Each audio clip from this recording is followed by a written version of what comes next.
Hello नमस्कार student, मैं हिम्मत सिंह आज की क्लास में आप सबका स्वागत करता हूं। आज हम बात करेंगे जो अपनी क्लास 8th के अंदर प्रश्नमाला 6.2 का क्वेश्चन नंबर 2 चलेगा उसके बारे में। तो देखो क्वेश्चन नंबर 2 क्या है उसको समझने के लिए आपका ध्यान केवल यहाँ पे होना चाहिए और इस क्वेश्चन को समझना है तो सबसे पहले इस क्वेश्चन को ध्यान से पढ़ो। क्वेश्चन क्या कह रहा है कि पाइथागोरस त्रिक लिखिए। ठीक है, एक नाम आया है आपके पास पाइथागोरस। ठीक है, पाइथागोरस त्रिक लिखिए, ये नाम आपके पास प्रश्न में आपको नया नाम दिखाई दे रहा है पाइथागोरस। तो सबसे पहले ये समझेंगे कि पाइथागोरस होता क्या है।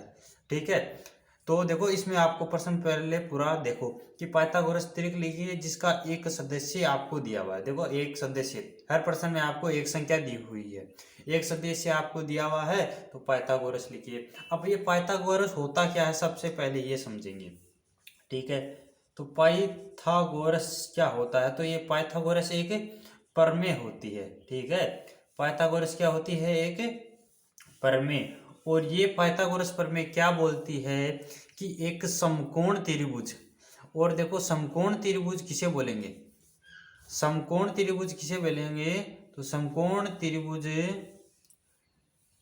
वह त्रिभुज जिसमें एक कोण, कोई एक कोण कितने डिग्री का हो, 90 डिग्री का हो। जैसे मैंने ये त्रिभुज बनाया है ABC, इसमें अपना जो कोण B है वो कितना है, 90 डिग्री है। तो पाइथागोरस जो प्रमेय होती है वो किसमें लागू होती है, केवल और केवल किसमें लागू होती है, समकोण त्रिभुज में लागू होती है। इस बात का आपको विशेष से ध्यान रखना है।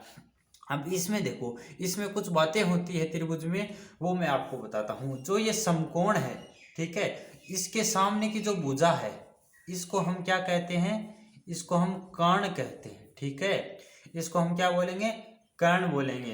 अगर ये कोण C मान लूं मैं, ठीक है, जो कोण आपको दिया हुआ होगा इन दोनों में से आपको कोई एक कोण दिया हुआ होगा, जो कोण आपको दिया हुआ आगे की कक्षाओं में आप पढ़ोगे इसके बारे में, जो आपको कोई एक कोण दिया हुआ होगा या तो A या C, इन दोनों में से कोई एक कोण दिया हुआ होगा समकोण त्रिभुज में, तो आपको क्या होगा, इसके सामने की भुजा, ठीक है, इस कोण के सामने की भुजा हमेशा क्या होगी, लंब होगी। ध्यान रखना क्या होगी, लंब होगी।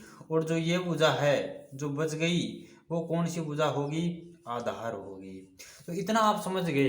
पाइथागोरस प्रमेय कौन सी त्रिभुज में लागू होती है, तो यह केवल समकोण त्रिभुज में लागू होती है। कौन सी त्रिभुज में, समकोण त्रिभुज में लागू होती है, इस बात का ध्यान रखना। ठीक है, यह केवल समकोण त्रिभुज में लागू होती है। और जो कोण 90 डिग्री का होता है, 90 डिग्री का होता है, उसके सामने की भुजा को हम कर्ण बोलते हैं। और जो आपको कोई एक कोण दिया हुआ होगा उसको हम लंब बोलते हैं। और ये जो बच गई भुजा उसको हम आधार बोलते हैं। ठीक है, अब यहाँ पे देखो, यहाँ पे देखो, अब वो पाइथागोरस प्रमेय है क्या, तो पाइथागोरस प्रमेय यह है कि जो अपना कर्ण का स्क्वायर है, आप कर्ण का जो वर्ग करोगे, ठीक है, कर्ण का वर्ग मतलब कर्ण की घात 2, तो ये किसके बराबर आएगा, जैसे आप कर्ण का वर्ग करोगे तो वो किसके बराबर आएगा, तो वो आएगा आधार का वर्ग प्लस लंब का वर्ग। ठीक है, लंब का वर्ग, ये अपनी क्या है, एक पाइथागोरस प्रमेय है। पाइथागोरस प्रमेय क्या है, तो पाइथागोरस प्रमेय है कि कर्ण का स्क्वायर, कर्ण का वर्ग करने पर वो किसके बराबर आएगा, आधार के स्क्वायर के बराबर और लंब के स्क्वायर के बराबर। जैसे मैं बोलूं, मैं क्या बोलूं कि अगर लंब 3 सेमी है, ठीक है, लंब 3 सेमी है और आधार 4 सेमी है और कर्ण 5 सेमी है, ये कोई एक समकोण त्रिभुज है जिसमें लंब कितना है, 3 सेमी, आधार कितना है, 4 सेमी, और कर्ण कितना है, 5 सेमी। क्या यह बात इसको सिद्ध करती है क्या, क्या हमको ये देखना है। देखो इसमें कितने सदस्य हैं, 1 2 3 सदस्य हैं। और आपको प्रश्न में देखो आपको कितना सदस्य दिया हुआ है, केवल एक सदस्य दिया हुआ है। देखो अब हम ये संतुष्ट करके देखेंगे कि ये तीनों मान इसको संतुष्ट करते हैं या नहीं करते। तो देखो कर्ण कितना है अपने पास, 5 सेमी, तो कर्ण का स्क्वायर, और कर्ण का स्क्वायर किसके बराबर होगा, तो वो होगा अपने आधार का स्क्वायर, और आधार कितना है यहाँ पे 4, तो 4 का स्क्वायर प्लस लंब का स्क्वायर, लंब कितना है यहाँ पे 3, तो 3 का स्क्वायर। ये अपना एक एग्जाम्पल है, इससे हम समझेंगे। 5 का स्क्वायर कितना होगा 25, 4 का स्क्वायर कितना होता है 16, प्लस 3 का स्क्वायर कितना होगा 9, तो 25 बराबर 16 और 9 जोड़ेंगे तो कितना आएगा अपने पास 25 आएगा। ठीक है, 16 और 9 को जोड़ेंगे तो अपने पास कितना आएगा 25 आएगा। ठीक है, तो यहाँ पे ये बात सिद्ध होती है कि कर्ण का स्क्वायर, कर्ण का वर्ग किसके बराबर होगा, आधार का वर्ग प्लस लंब का वर्ग, ये इसके बराबर होगा। ठीक है, तो इस प्रकार इसमें कितने सदस्य थे, 3 सदस्य थे। पाइथागोरस का मतलब आप समझ गए क्या होता है। और इसमें कितने सदस्य हैं, 3 सदस्य हैं। देखो 3 संख्या दिखाई दे रही है, 3 4 5। ठीक है, इसी प्रकार आपको क्या बोला है कि कोई एक संख्या दी हुई है, इनमें से कोई एक संख्या दी हुई होगी और आपको 2 संख्या निकालनी होगी इस प्रकार। ठीक है, इस प्रकार संख्या निकालनी होगी। तो आप पाइथागोरस का मतलब समझ गए। तो अब इस क्वेश्चन को हम किस प्रकार सरल करेंगे वो देखो। अब इस प्रश्न को हम किस प्रकार सरल करेंगे वो देखो। सबसे पहले अब इस प्रश्न को सोल्व करने के लिए आपको 3 फॉर्मूले याद होने चाहिए। कितने फॉर्मूले, 3 फॉर्मूले याद होने चाहिए। तो वो 3 फॉर्मूले कौन कौन से हैं, एक तो है 2m, एक तो है 2m, एक कौन सा है m स्क्वायर माइनस 1, एक कौन सा है m स्क्वायर प्लस 1। इस प्रकार का जो क्वेश्चन आ जाए कि आपको पाइथागोरस का एक सदस्य दिया हुआ हो, पाइथागोरस का एक सदस्य दिया हो और बाकी के 2 सदस्य निकालना हो, तो इस प्रकार के क्वेश्चन में ये 3 फॉर्मूलों की मदद से हम वो निकाल सकते हैं। ठीक है, तो यहाँ पे देखो हमको क्या करना है, जो आपको सदस्य दिया हुआ होगा, जो भी सदस्य आपको दिया हुआ होगा उसको हम किसके बराबर रखेंगे, 2m के बराबर रखेंगे। तो सबसे पहले क्वेश्चन हम करते हैं हम पहले में आपको क्या दिया हुआ है 6, एक सदस्य कौन सा दिया हुआ है 6। तो सबसे पहला अपना काम क्या होगा कि जो 6 संख्या दी हुई है, पहली संख्या एक सदस्य दिया हुआ है उसको 2m के बराबर रखेंगे। ठीक है, तो अब देखो ये 2m के साथ इधर क्या है, गुणा के अंदर है, तो इधर जाएगा तो किसमें जाएगा, भाग के अंदर। ठीक है, तो m का भाग देंगे 6 में, कितनी बार जाएगा, 3 बार जाएगा। तो यहां से अपने पास क्या होगा, m की वैल्यू आ गई। अब हम क्या करेंगे, इसके बाद में जो अपना दूसरा फॉर्मूला है वो लगाएंगे। यहाँ पे देखो क्या होगा, m स्क्वायर माइनस 1 अपना दूसरा फॉर्मूला है।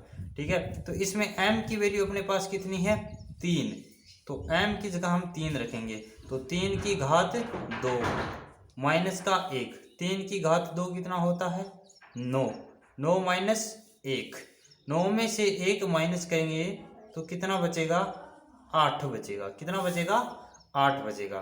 तो पहला सदस्य तो अपने पास था 6 और दूसरा सदस्य अपने पास ये आ चुका है। ठीक है, दूसरा सदस्य ये मिल चुका है। और तीसरा सदस्य कहाँ से मिलेगा, तो तीसरा सदस्य तीसरे फॉर्मूले से मिलेगा। और तीसरा फॉर्मूला क्या है, m स्क्वायर प्लस 1, m की पावर 2, m की घात 2 प्लस 1। देखो एक बार ध्यान से समझो, ये जो 2m है उससे क्या होगा, उससे हमें m की वैल्यू मिलेगी। ठीक है, m की वैल्यू मिलेगी और बाकी के जो 2 फॉर्मूले हैं उससे हमें दूसरा और तीसरा सदस्य मिलेगा। ठीक है, इससे हमें क्या मिलेगा, दूसरा सदस्य मिल जाएगा और इससे हमें तीसरा सदस्य मिल जाएगा। ठीक है, दूसरी और तीसरी संख्या। अब m का मान हम यहाँ रखेंगे, m कितना है अपने पास 3, तो 3 का स्क्वायर, 3 की घात 2 प्लस 1, 3 की घात 2 का मतलब 3 गुणा 3, और 3 को 3 से गुणा करेंगे तो 9, 9 प्लस 1, तो ये कितना होगा 10 हो जाएगा। ठीक है, 10 हो जाएगा। तो ये अपनी कौन सी संख्या आ गई, या मैं बोलूँ कौन सा सदस्य आ गया, 3 आ गया। तो आपको अब हम क्या लिखेंगे, अतः, ठीक है, अतः 2 अलग सदस्य आपको ज्ञात करने थे, वो कौन कौन से हो गए, 8 और 10 हो गए। कौन कौन से हो गया, 8 और 10 हो गए। ठीक है, तो अतः अन्य 2 सदस्य अन्य दो सदस्य 8 व 10 होंगे। ठीक है, इस प्रकार जो अपना क्वेश्चन नंबर 2 है उसका पहला क्वेश्चन क्या हो गया, समाप्त हो गया। तो इसको आप नोट करना चाहो तो नोट कर सकते हो। उसके बाद में हम करेंगे अपना क्वेश्चन नंबर 2।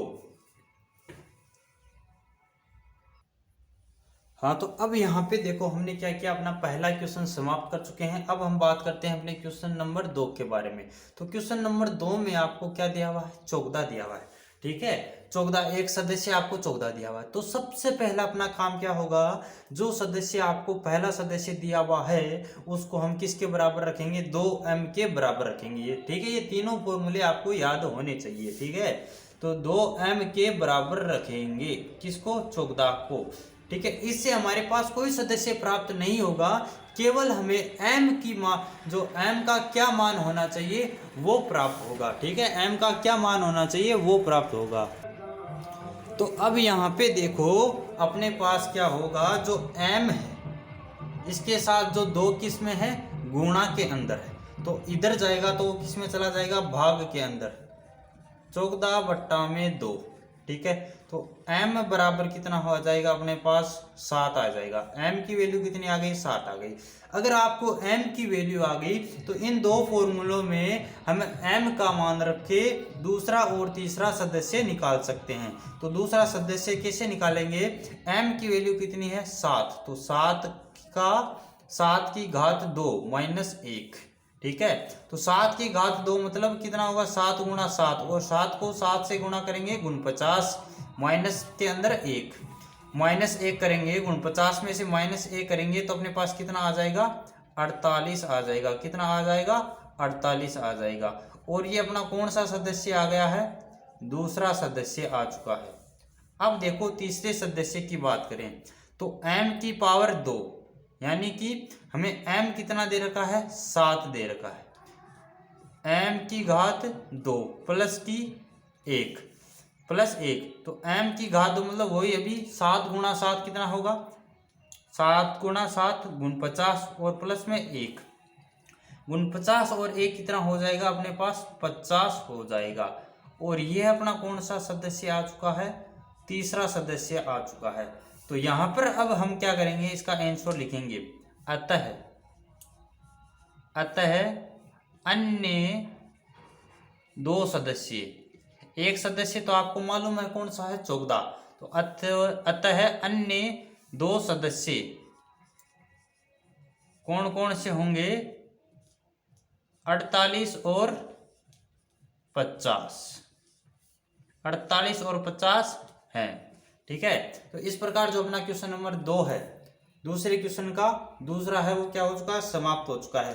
अब बात करेंगे अपने क्वेश्चन नंबर 3 के बारे में। ठीक है, ये हो गया, तो ये नोट करना चाहो तो नोट कर सकते हो। अब हम बात करेंगे अपने क्वेश्चन नंबर 3 के बारे में।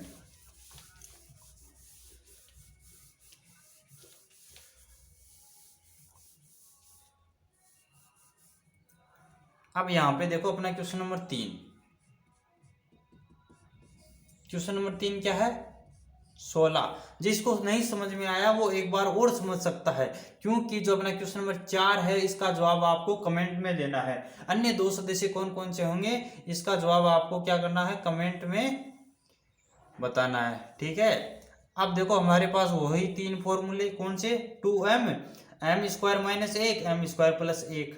सबसे पहले जो आपको एक सदस्य दिया हुआ होगा उससे हम क्या निकालेंगे, m की वैल्यू निकालेंगे, m का मान निकालेंगे।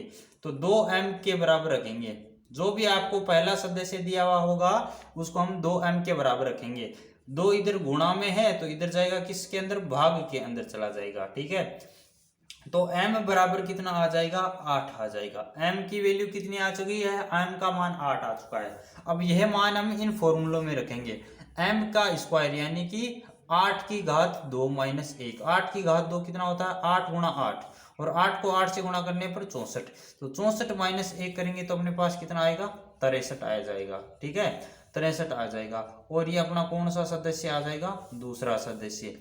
अब देखो m की घात 2, m की घात 2 मतलब m की वैल्यू कितनी है, m का मान 8, तो 8 की घात 2 प्लस 1, 8 की घात 2 का मतलब 8 गुणा 8, और 8 को 8 से गुणा करेंगे 64 प्लस 1, 64 में 1 जोड़ेंगे तो कितना आ जाएगा, 65 आ जाएगा। तो इस प्रकार जो अपना ये कौन सा सदस्य मिलेगा आपको, तीसरा सदस्य मिलेगा। तो अब हम इसका आंसर क्या लिखेंगे, अतः अन्य दो सदस्य, अन्य दो सदस्य, अन्य दो सदस्य कौन कौन से हो जाएंगे अपने पास, 63 और 65, 63 और 65 है। ठीक है, तो आपको क्या करना है, ये नोट करना चाहो तो नोट कर सकते हो अपना क्वेश्चन नंबर 3, और जो ये क्वेश्चन नंबर 4 है इसका आंसर आपको क्या करना है, कमेंट करके मेरे को बताना है। ठीक है, कल मिलेगी। अगर आपको यह क्लास पसंद आई है तो अपने क्लास को एक लाइक कर देना, और इसी प्रकार अन्य क्लासें देखना चाहते हो तो अपने चैनल को सब्सक्राइब कर लेना। कल मिलते हैं अपने नए क्वेश्चन के साथ। ठीक है, तब तक बाय बाय।